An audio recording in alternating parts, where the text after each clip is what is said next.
अस्सलाम वालेकुम, कैसे हैं आप सब। उम्मीद करती हूँ आप सब ठीक हैं, अच्छे हैं और रमज़ान को एंजॉय कर रहे हैं। रमज़ान के आखिरी दिन चल रहे हैं और उम्मीद करती हूँ आपने इस रहमतों के महीने में ज़्यादा से ज़्यादा रहमतें और नेमतें समेटी होंगी।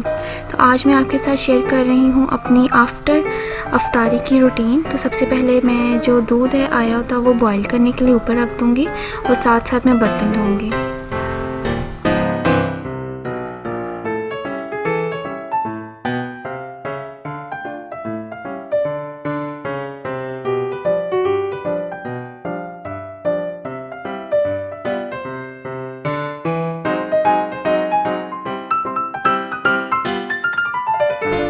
बर्तनों के लिए मैं डिश वॉशिंग सोप इस्तेमाल करती हूँ। मैं आम रेगुलर जो लेमन मैक्स बार वगैरह होते हैं वो नहीं इस्तेमाल करती।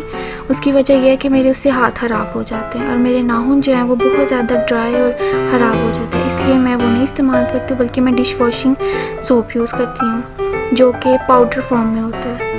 ये ज़्यादातर जो हमारे पास ऑटोमेटिक मशीन्स होती हैं, बर्तन धोने वाली डिश वॉशर्स होती हैं, उनके लिए इस्तेमाल किया जाता है। तो मैं भी बर्तन धोने के लिए यही इस्तेमाल करती हूँ। इसके साथ मेरे हाथ ख़राब नहीं होते हैं बिल्कुल भी।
दही जमाने के लिए मैं दूध अलहदा बर्तन में डाल दूँगी ताकि दूध जो है वो ठंडा हो जाए और फिर मैं इसको जाग लगा दूँगी।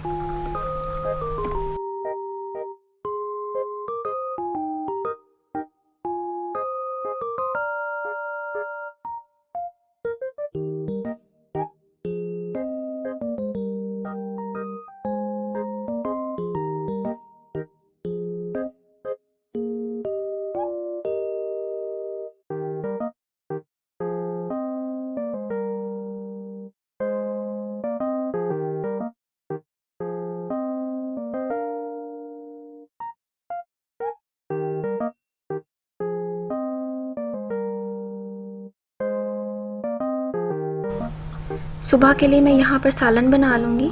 आज मैंने बनाए थे अंडे प्याज।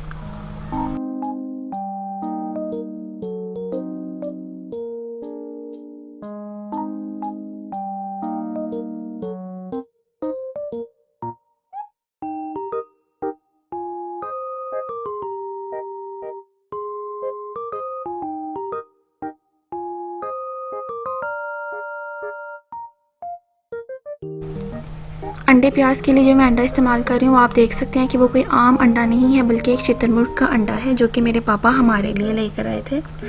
बचपन से अभी तक हमने हर रंग के, हर नस्ल के, छोटा बड़ा हर साइज़ के हमने अंडे खा लिए हुए हैं। और ये पहली दफ़ा पापा लेके आए थे शुतुरमुर्ग का अंडा, क्योंकि आजकल जिस तरह से हालात जा रहे हैं कोरोना वायरस की वजह से, जिस तरह से मुल्क के हालात ख़राब हुए हुए हैं, तो जो शुतुरमुर्ग का अंडा होता है इसके अंदर बहुत ज़्यादा इम्यूनिटी होती है। ये आपकी प्लेटलेट्स को या आपके वाइट ब्लड सेल्स की जो क्वांटिटी है, जो उनके नंबर्स हैं, उनको इंक्रीज़ करता है। इसी वजह से पापा हमारे लिए ये अंडा लेकर आए थे। और ये इतना बड़ा अंडा था और ये इतना सख्त अंडा था, मतलब है कि इसकी शेल इतनी ज़्यादा हार्ड थी कि इसको मैंने बहुत मुश्किलों से तोड़ा था।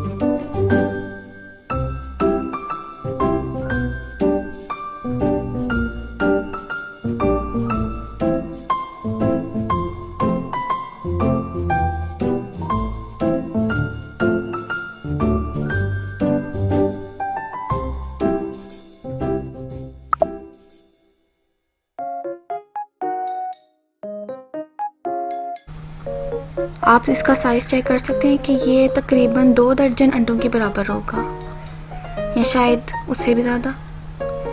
2-1.5 दर्जन तो ये मैक्सिमम है ही है इसका जितना मटेरियल है। अब यहाँ पर मैं सारा अंडा तो नहीं एक दिन में इस्तेमाल कर सकती, क्योंकि आपको पता है बहुत ज़्यादा गर्मी है और गर्मी में अंडे खाने से एक तो प्यास लगती है, दूसरा ये कि आपके स्टमक में पेन हो सकती है। हमारे तो स्टमक में पेन हो जाती है जब हम अंडे ज़्यादा खा लें। तो मैं यहाँ पे क्या करूँगी, आधा अंडा जो है उसको सालन के लिए इस्तेमाल कर लूँगी, बाकी का आधा मैं फ्रीज़ कर दूँगी। और नेक्स्ट डे मैंने इसके साथ थोड़ी सी बेकिंग की थी और बहुत अच्छी बेकिंग हुई थी। तो जो ये मैंने कवर अप करके रख दिया, इसको मैं फ्रीज़ कर दूँगी और बाकी के जो है उसको सालन में इस्तेमाल कर लूँगी। सालन में मैंने प्याज को घी के ना थोड़ा सा नरम किया है, इसके अंदर मैं नमक, मिर्ची और हल्दी शामिल की है और अब मैं इसके अंदर अंडा शामिल कर लूँगी और इसको पका लूँगी अच्छे से। इसका टेस्ट बिल्कुल जो आम रेगुलर हम अंडा खाते हैं उसके जैसा ही था, वरना वैसे हमने बतख के अंडे खाए हुए हैं, बटेर के अंडे खाए हुए हैं, मुख्तलिफ अंडे खाए हैं, उनका अंदर कोई ना स्ट्रॉन्ग सा फ्लेवर होता है। फ्लेवर तो नहीं कह सकते, लेकिन उनकी एक अंदर ना एक स्मेल होती है। इसके अंदर ये बिल्कुल भी नहीं थी। यहाँ पे मैंने इसके अंदर हरी मिर्ची और काली मिर्च शामिल की है। अगर आपके पास धनिया हो तो वो ज़रूर शामिल करें। मैंने कोशिश की थी कि मुझे धनिया मिल जाए, लेकिन ना तो मुझे बाहर से मिला और जो गार्डन में लगाया हुआ था वो सारा पक चुका था, उसको मैं इस्तेमाल नहीं कर सकती थी। बर्तन धुल गए, दूध उबल गया और जो हमारा दही है वो भी जमने के लिए रख दिया है। सालन अल्हम्दुलिल्लाह तैयार है। तो अब जी बारी आती है चाय की। चाय मैं यहाँ पर गुड़ वाली बना रही हूँ। जैसे ही पानी जो है वो उबल जाता है, इसके अंदर मैं गुड़ और पत्ती शामिल कर देती हूँ और साथ ही इसके अंदर मैं दूध शामिल कर देती हूँ 2 मिनट के वक्फे के साथ। दूध यहाँ पर ठंडा हो गया था, मैंने इसके अंदर जाग लगा दी है और आपको मैंने दही जमाने का तरीका पहले से बताया हुआ है। अगर नहीं आपको पता तो मैं नीचे लिंक में आपको बता दूँगी, पूरी वीडियो इसके ऊपर मैंने बनाई थी। जो बर्तन अभी इस्तेमाल हुए थे उसको मैंने दोबारा से धो दिए हैं ताकि सुबह सहरी में मामा को मसला ना हो। चाय भी यहाँ पर अल्हम्दुलिल्लाह तैयार है।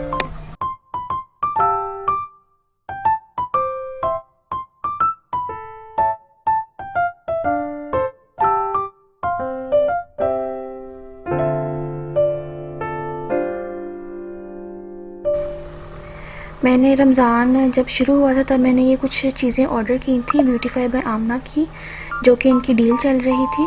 तो मैं चाहती थी कि मैं आपके साथ एक्सपीरियंस अच्छा सा शेयर करूं। पहले भी मैं इनकी चीज़ें मंगवाती रहती हूं, तो मुझे काफ़ी ज़्यादा इनके साथ जो था ना सेटिस्फाई थी मैं इनकी प्रोडक्ट्स के साथ, लेकिन इस पर मुझे बहुत ज़्यादा डिसअपॉइंटनेस हुई है। और उसकी वजह क्या है आप ये देख सकते हैं कि ये 2 चीज़ें जो थी से तो सबसे बुरी निकली थी। मिसाल के तौर पर जो पहले मैंने प्राइमर मंगवाया था आप उसका साइज़ चेक कर सकते हैं, और अब जो मैंने प्राइमर मंगवाया है आप उसका साइज़ चेक कर सकते हैं। इवन दो के साइज़ तो डिफरेंट है ही है, इसके अंदर भी इतना बड़ा बबल था जिसकी वजह से ये बिल्कुल अंदर से तकरीबन एम्प्टी ही था। इसके अलावा मैंने यहाँ पर मंगवाया था मेकअप सेटिंग पाउडर, जो ट्रांसलूसेंट, मैंने पहले ट्रांसलूसेंट मंगवाया था और अब जो है वो मैंने बनाना पाउडर मंगवाया था, क्योंकि इसका कलर जो है वो बेस के पे बहुत अच्छा आता है और सेटिंग भी हो जाती है बेस की बहुत अच्छी। लेकिन आप इसका साइज़ चेक कर सकते हैं कि बिल्कुल हाफ़ एंड हाफ़ का जो है ना फ़र्क है, बिल्कुल आधा है उसके बराबर में। हालांकि वो भी काफ़ी ज़्यादा दोनों चीज़ें पड़ी हुई थी, अभी मैं कुछ ही अर्सा पहले मंगवाई थी, लेकिन मैं क्योंकि मेरा कलर फेवरेट नहीं था वो ट्रांसलूसेंट, वो वाइटिश, बहुत ज़्यादा वाइटिश लुक देता था, तो मैं थोड़ा सा ना उसको येलोइश टोन में चाह रही थी अपनी बेस को बनाना। तो आप साइज़ देख सकते हैं कि कितना है, मुझे बहुत ज़्यादा दुख हुआ था। और प्राइमर का तो सबसे ज़्यादा, एक तो उसका साइज़ भी छोटा था और दूसरा उसके अंदर बबल था। ये मैं आपको पिछला दिखा रही हूँ कि ये मैंने पहले जो था वो ब्यूटीफाई बाय आमना का मॉइस्चराइज़र भी मंगवाया था, इसका भी कोई फ़ायदा नहीं हुआ था मुझे। ये सिर्फ़ उसे वक्ती तौर पर मॉइस्चराइज़ करता था, वैसे ना ये वाइटनिंग है ना ये कम्प्लीटली मॉइस्चराइज़ करता है, धोने के बाद आपकी स्किन बिल्कुल सेम वैसी हो जाती है। इसके अलावा मैंने यहाँ पर मंगवाया था क्लींजर, ब्यूटीफाई बाय आमना का ही क्लींजर है, क्योंकि मैं कुछ चाह रही थी कि मैं अपना जो हमारी डेली रूटीन की प्रोडक्ट्स हैं उनके अंदर मैं कुछ इन्वेस्ट करूं ताकि मेरी स्किन रमज़ान से पहले अच्छी हो जाए। तो मैंने इनका प्रोडक्ट यूज़ किया है, मिल्की सा है, बहुत अच्छा है। इसकी जो स्मेल थी वो थोड़ी सी स्ट्रॉन्ग थी और जो आम हमारे पास रेगुलर क्लींजर होते हैं ना उसके जैसी थी। इसके अलावा मैंने यहाँ पर मंगवाया था स्क्रब भी बहुत अच्छा है, माइक्रोस के अंदर ग्रैन्यूल्स थे और वो बहुत जेंटल है खासतौर पर ड्राई स्किन के लिए। इसके अलावा प्राइमर था, यहाँ टोनर मंगवाया था। मैं टोनर चाह रही थी, वैसे तो मुझे पिक्सी का टोनर मंगवाना था लेकिन वो बहुत ज़्यादा एक्सपेंसिव था, तो फिर मैंने ब्यूटीफाई बाय आमना का डील में टोनर मंगवाया था। ये भी जो था, ये बॉटल जो थी वो मुकम्मल कंप्लीट नहीं थी। प्रोडक्ट्स बहुत अच्छे थे, जो पैकिंग थी वो बहुत अच्छी थी, कोई भी प्रोडक्ट डैमेज नहीं हुआ था, लेकिन जो क्वांटिटी थी उससे मुझे बहुत ज़्यादा डिसअपॉइंटनेस हुई as compare to their prices. जो यहाँ पे टोनर भी मैं इस्तेमाल कर चुकी हूँ, स्क्रब भी इस्तेमाल कर चुकी हूँ और मैंने क्लींजर भी इस्तेमाल किया है। तीनों प्रोडक्ट्स बहुत अच्छी हैं, बस ये है कि थोड़ा सा इनका जो स्मेल है ना वो बहुत ज़्यादा स्ट्रॉन्ग है। जो टोनर की स्मेल है वो सिमिलर है जैसे का ओरिफ्लेम का टोनर होता है, और जो क्लींजर की स्मेल थी वो बिल्कुल रेगुलर जो हमारे होते हैं टोनर्स उनके जैसी थी। तो ये थी आज की वीडियो, फिर मैं आपसे मिलूँगी एक अच्छी सी वीडियो के साथ, तब तक के लिए अल्लाह हाफिज़।